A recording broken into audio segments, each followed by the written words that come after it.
Сен өзіңді қандай адам деп ойлайсың? Мықты адам ба? Әлсіз адам ба? Сенің өзің туралы осы ойың шындық па? Әлде бұл ойлар жылдар бойы жиналған басқа адамдардың сөзі ма? Егер сен өзіңді әлсізбін, қабілетсізбін, мен басқалар сияқты жақсы емеспін деп ойласаң, бірақ бұл шындық болмаса ше?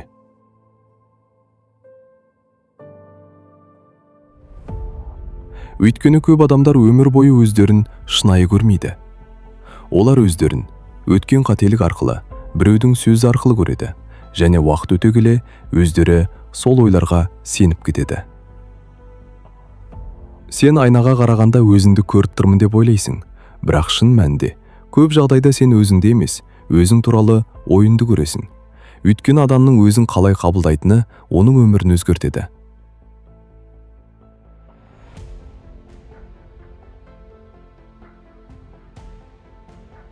Адам дүниеге келгенде өзі туралы ештеңе білмейді. Мен мықтымын, немесе мен әлсізбін деп туылмайды.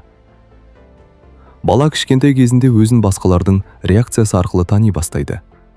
Егер оны көп мақтаса, қолдаса, ол өзін қауіпсіз сезінеді. Ал егер жиі сынаса, салыстырса, ми, мен жақсы емеспін, басқалар менен жақсырақ деген қорытынды жасай бастайды.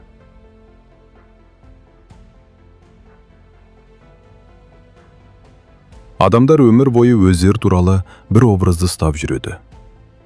Мен осындай адаммын. Менің табиғатым осы. Мен өзгермеймін. Қызығы, олар бұл қорытындыға қалай келгенін де білмейді. Кейде бәрі бала кездегі бірнеше жағдайдан басталады. Біреудің айтқан бір ауыр сөзі, салыстыруы, бір рет ұялған сәт, біреудің суық көзқарасы. Сол сәттер эмоциямен бірге мида сақталып қалады. Уақыт өте келе ми оларды жай естелік емес, шындық сияқты қабылдай бастайды. Сонда іште байқалмайтын бір қорытынды қалыптасады. Мен әлсізбін. Мені жақсы көрмейді. Менің қолымнан келмейді. Басқалар менен күшті. Сосын ми, міне қара, сен осындай адамсың деп шешім шығарып қояды.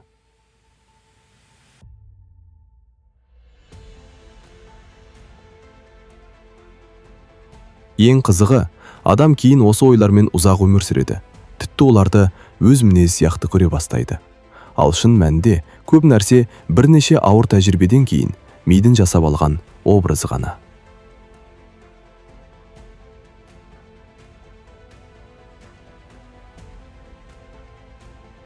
Ми бәріне таңба жабыстырғанды жақсы көреді. Бір сәтсіздік болса, мен жеңілетін адаммын. Біреу ренжіткен болса, мен ешкім бағаламайды. Бір қорқыныш болса, мен әлсізбін деген ойлармен таңбалақ қояды. Бірақ адам өте күрделі, ал ми бәрін жеңіл схемаға айналдырғысы келеді. Сол үшін ол, сен батыл емессің, сен әлсізсің, сен ондай адам емессің деген белгі жабыстырады. Және ең қауіпті жері, адам бұл белгілерді уақыт өте келе шын сияқты қабылдай бастайды.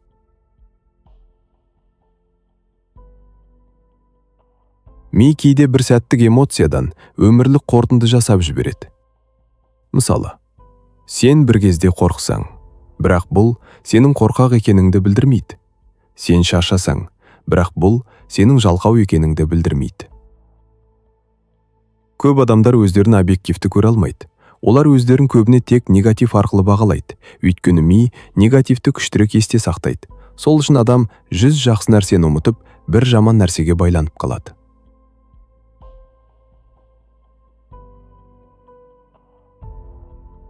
Біреу сені сынаса, ми оны есте сақтайды. Біреу күлсе, ми оны үлкейтеді. Сосын сен, мен лайықсызбын деп ойлай бастайсың.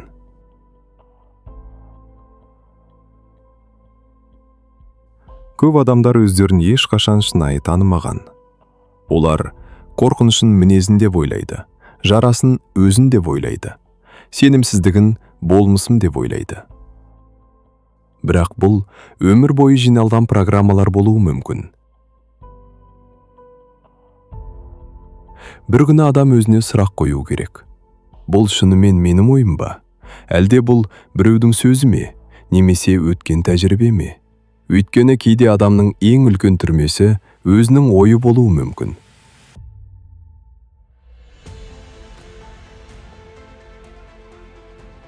Сен ой емессің. Сен сол ойларды бақылап тұрған адамсың. Ал адам өз ойынан бөлек екенін түсінген кезде, ол алғаш рет еркіндік сезіне бастайды.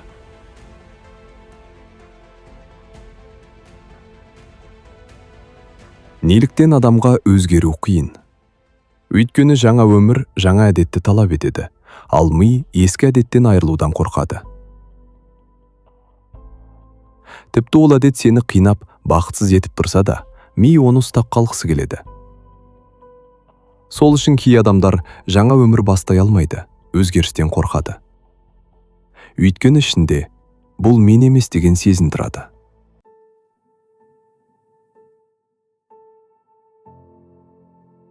Көп адам өз ойының ішінде өмір сүреді, бірақ оны байқамайды.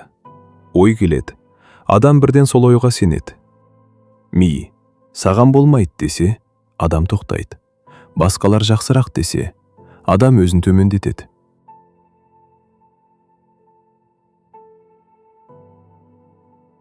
Адамдар көбіне өздерінің ең ауыр моментін, өздерінің шынайы болмысы деп ойлап жүреді.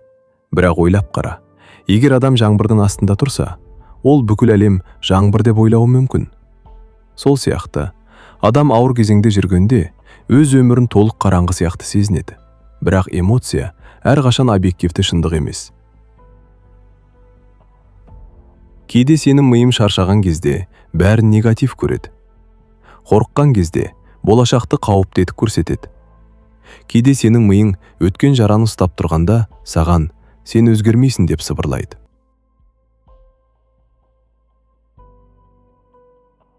Егер адам бұл дауысты жылдар бойы тыңдай берсе, ол соған сене бастайды. Сосын адам өзін кішірейтеді, армандарын азайтады, әрекетін тоқтатады. Өйткені ішінде менен ештеңе шықпайды деген сенім пайда болады.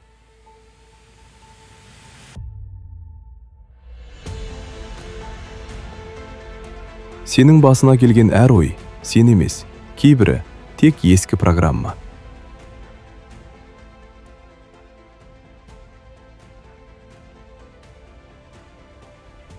Мүмкін сен өзің туралы өмір бойы қате ойлап келген шығарсың. Мүмкін сен өзіңді әлсіз, қабілетсіз, кеш қалған адамын деп ойлаған шығарсың.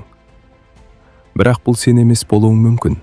Бұл өткен тәжірибенің ізі болуы мүмкін.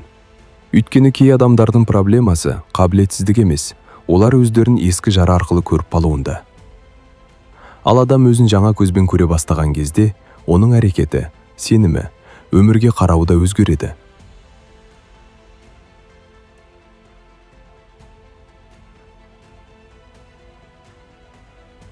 Бір күні адам түсінеді, менің ең ауыр кезеңім, менің кім екенімді анықтамайды екен деп. Міне сол сәт ішкі бостандық басталатын жер.